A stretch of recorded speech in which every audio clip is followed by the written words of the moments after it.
My name is Vasumati. Jeg hedder Jacob Ries. 我叫李幼平。从中国大陆。 제 이름은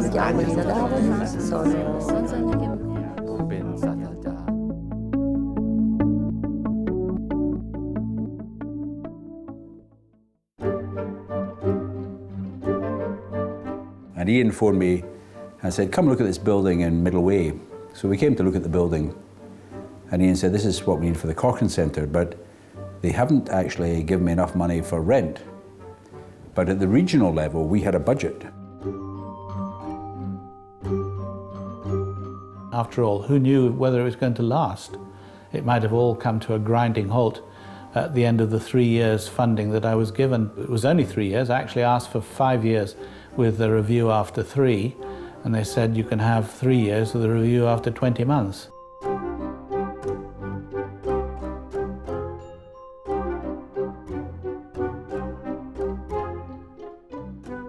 Due to a reorganisation of the British National Health Service, Michael Peckham became the first Director of Research and Development in 1991.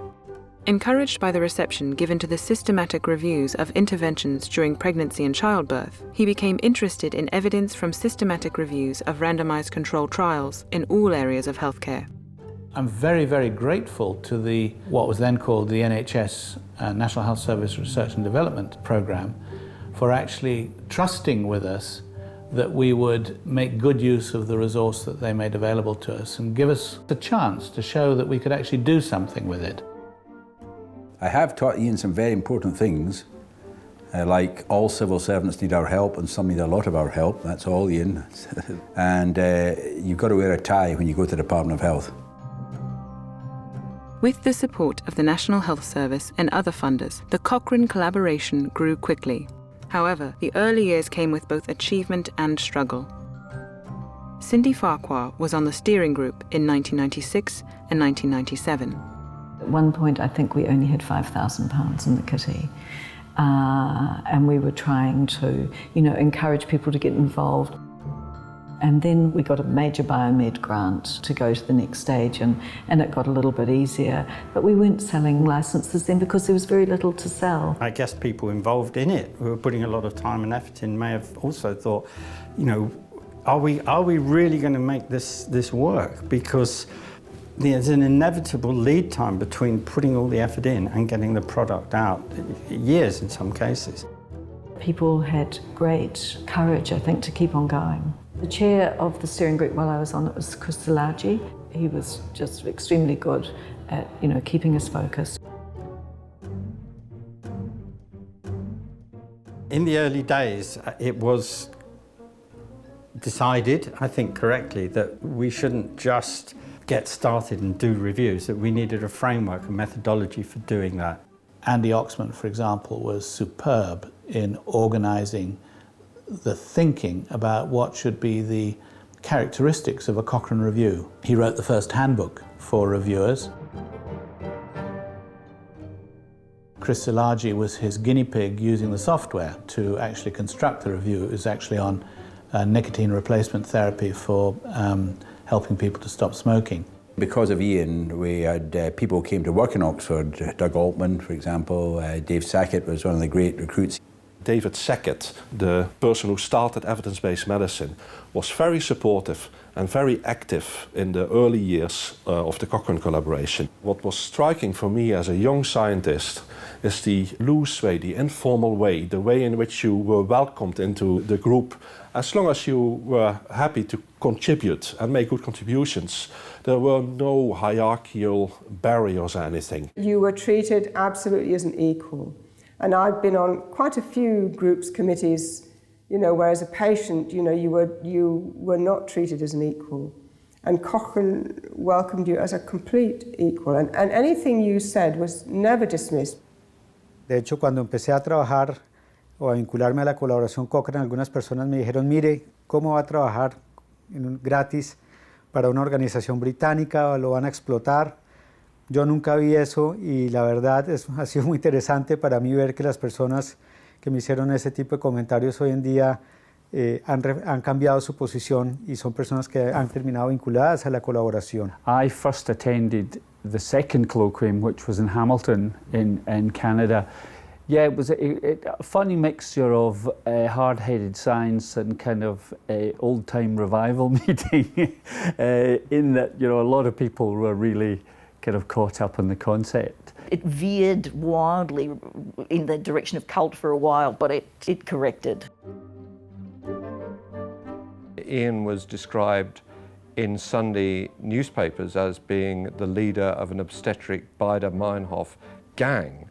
And so for young people coming into the field of medical research, it was refreshing to know that there were some rebels there that had something important to say that we could communicate with and identify with very strongly.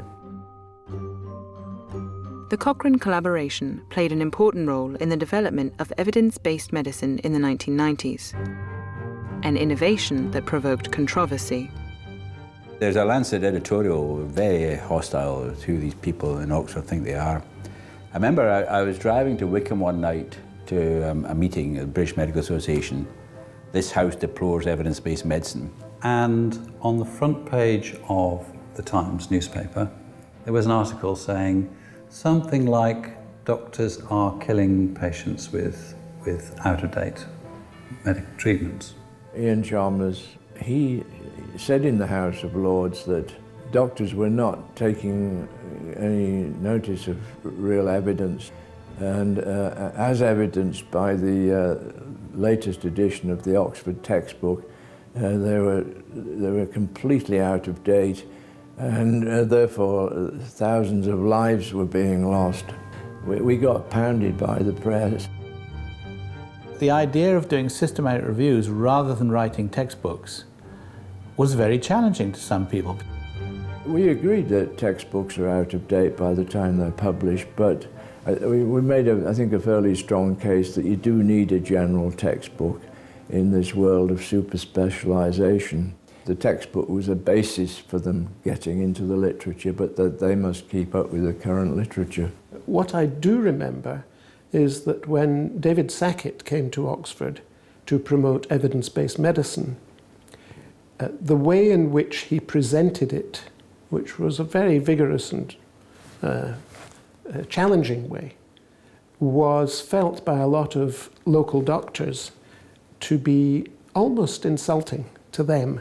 Some obstetricians did not like at all what we were trying to do, and collaboration with some senior academics in the 90s was impossible. So early in the collaboration, Ian Chalmers propagated a very effective form of dissemination, which was engaging fairly large audiences in the problem of there not being any systematic reviews. And so people came out of those meetings either wanting to do a Cochrane review or feeling guilty because they felt that they should. And it was fantastic.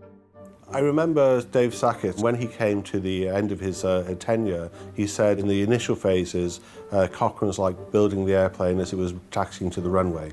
And so in the early days, it was really built on enthusiasm of people, lots of activity. Es el trabajar con entusiasmo, el evitar duplicar, el tratar de mejorar la salud de las personas a través del uso de la investigación. Entonces, cada uno de los principios que estaban en la colaboración son principios éticos, y eso me enganchó. La actitud constructiva, el deseo de mejorar las cosas, de colaborar. We're health people and we're frustrated with how the healthcare system delivers care to people who don't need it, if you want to call it care, and wastes money. And on the other hand, we see people who aren't getting care who very much need it. People want to be part of changing that.